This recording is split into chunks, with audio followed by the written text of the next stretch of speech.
maybe if I drop a video, they won't notice that I've been gone for 5 years. Hi guys, it's Rebecca from Bookworm Reflections, and it's been a while. For those of you who don't know me, I had a blog for a couple of years called The Reflections of a Bookworm, and then I had a little bit of a vlog, but it didn't really turn into anything, and then stuff happened. Because it's been a while since I put anything online or posted a video, I thought I would do a little one here to tell you what's happened in the 5 years between my last video and now. And I thought the best way to do that would be to show you the books that saved my life. 2014 was a rough year for me. It wasn't the roughest, but we'll get to that. The first book that saved my life was Outlander by Diana Gabaldon. This is one that I buddy read with a few of my friends. I loved the series up until about book 4, and then I ditched it. Reason being for that is I don't want to read a book where the author rambles on for a whole chapter about cotton sheets. What do you need to know about this series if you don't know about it already? Everybody gets raped, long passages that need heavy editing, but for some reason it still held a place in my heart. The next book that saved my life, and which will show up a few times in this series, is Divergent by Veronica Roth. I absolutely adore this book. I've read it 7 times. I haven't read the other books more than once, but for this one I don't know what it is, it's so comforting. And the first time I read it was in 2013, and that was what really sparked my love of young adult fiction. So as soon as I saw this book, my friend had it. I remember I was working a job at reception and my friend had had it delivered to the office for her teenage daughter, and I was like, oh my god, that cover. So as soon as I saw the cover, I ordered it online, read it, and then I went straight to my library and took out every dystopian book I could find. This book ignited my love for young adult fiction, and there is so much about it that I adore. Yes, the series was difficult to read.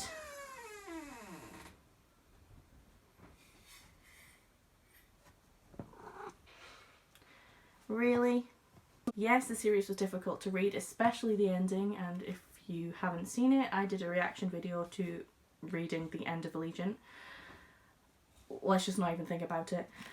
But I love these characters. There's something so comforting about this world and how Veronica tells the story that whenever I feel like I really need to read, whenever I need a cat in my way, move!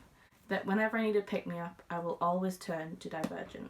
In 2014, I was living with a flatmate who you might have seen in earlier videos, and in 2014 is when that friendship started to really break down. So when I wasn't working, I was at home with this flatmate who I was slowly starting to fight with more and more often, and it was just it was a good friendship that then turned into a toxic one, and neither of us have walked away with a friendship from it. So I spent a lot of time in my room reading, and that's why in 2014 I read 107 books. But I do remember that when it was really dark at night up in Scotland, because it's always freaking dark at night up here, it was really dark at night and I would just read as much as I could. I would barely leave my room. And another one of the books that really saved me in that period of time was The Collector by Victoria Scott. If you haven't read this book, it's an awesome paranormal romance featuring Dante, who is a soul collector, and he is told to collect Charlie Cooper's soul within 10 days. Now, Charlie Cooper is not your regular sinner. From what I remember, she's really kind of wound up tight, she's anxious, she kind of keeps to herself. But when Dante meets her, something changes and they fall in love, and he realises that maybe he doesn't want to be a soul collector anymore. Maybe he just wants to be a Charlie Cooper collector. The next books that saved my life in 2014 were Vampire Academy by Richelle Mead. Now, I have a funny relationship with Richelle Mead books. I always hate the first one. I'm not keen on the second one. I love the third one, and by the fourth one I'm hooked. But with Vampire Academy this was slightly different. As soon as I started, I loved Rose, I loved Dimitri, even though it's a weird like student-teacher kind of relationship. The age thing kind of helped a bit, but it was still a bit weird that they're in a position of power. Have I just ruined this series by looking back on it? Anyway, at the time I loved it and it was just what I needed. Again, it was just something that I could really sink my teeth into. Pun not intended. It's everything that Twilight should have been, but without a female character that makes you want to scratch your own eyeballs out. The next series that saved my life was the Nightwing series by Juliet Cross. Now this was a beta read for me, so I read a few early drafts by Juliet, and then as soon as they came out, I bought the finished copies. The Nightwing series is a paranormal urban fantasy romance with dragon hybrids and humans in a world called Gladium, and it's more people need to read these books. So there's this human called Jessin who's been set up in an arranged marriage. The guy is a grade A douchebag, so she decides she wants to go on a night out and she's gonna go and hang around with the dragons. Enter Lucius Nightwing. Oh my god, guys. The heat, the tension, the banter between these two. Oh. Juliet is such a fantastic writer, and every book I read of hers just solidifies my love. She carves these beautiful stories out of words that make me want to punch myself in the face because of how beautiful it is. The characters are all fleshed out so well. You've got these tensions, there's kind of political stuff going on, there's a bit of discrimination, and it's all kind of unpacked in this really respectful way that, yes, it's a fantasy world, but it's something that we can definitely have a look at in our day-to-day lives as well. And it was just a fantastic romance series that I will recommend until the cows come home. The next book on my list is Landline by Rainbow Rowell. I read this book in April 2014, so at that point I was beginning to think that I really needed to find somewhere else to live, but I couldn't afford it on my own. So what I did was I hopped on a train, I headed down to England to be with some family for a little while, get a bit of space away, and I just remember reading this book on the train, looking up once we got to Edinburgh and thinking, nobody in this carriage has any idea what this book is doing to me. So this is an adult romance by Rainbow Rowell. It's about Georgie and her husband Neil. They're going through some really tough marriage problems, and at Christmas she has to stay in LA to finish off a TV show. Neil obviously isn't impressed with it, so he takes the child and leaves, and it looks like the marriage is completely on the rocks.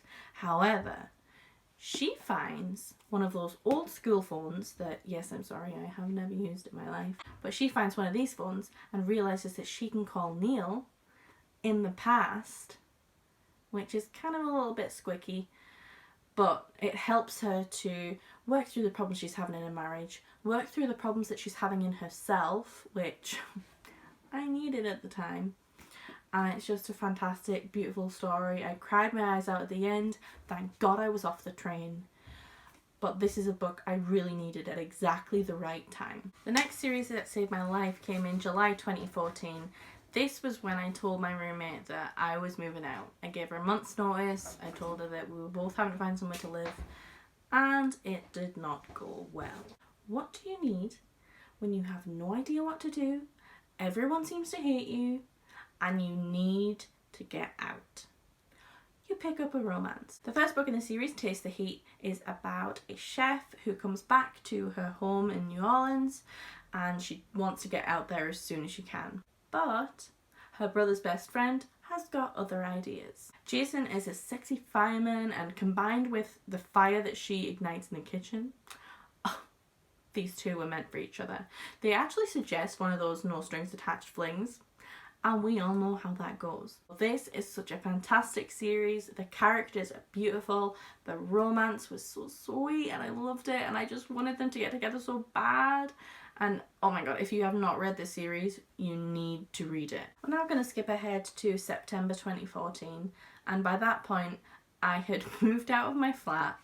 It was the most awkward exchange. As I left my flat and my ex-flatmate was packing up with her family, I honestly felt like someone was going to stab me in the eye. But anyway, I actually had to move in with my uncle for a little while, so I put most of my books in storage. I kept maybe 40 to 50 that I thought I would read in the next 6 months. I stayed longer than 6 months. Dude, why are you gate crashing?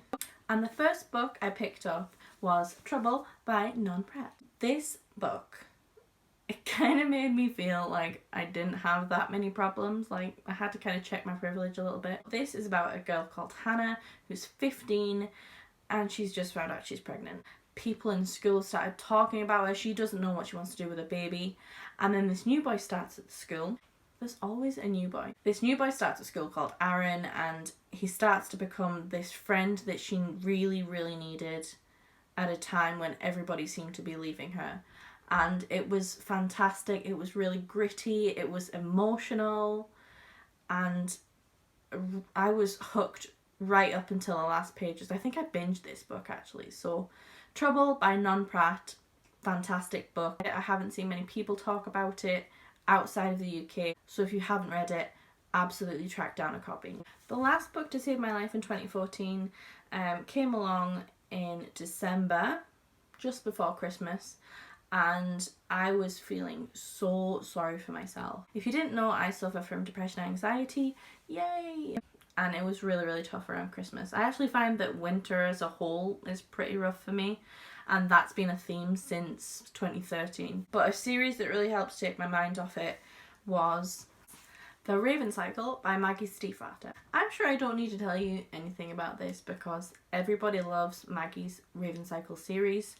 It's fantastic, it's colourful, it's got some Welsh history in there, it's got some really strange characters, but some really exciting characters as well. But it was exactly what I needed to get me through Christmas so I could binge the first 3 books, and then I had to wait for The Raven King. So Christmas was over, 2015 had smashed its way through, and I needed another pick-me-up.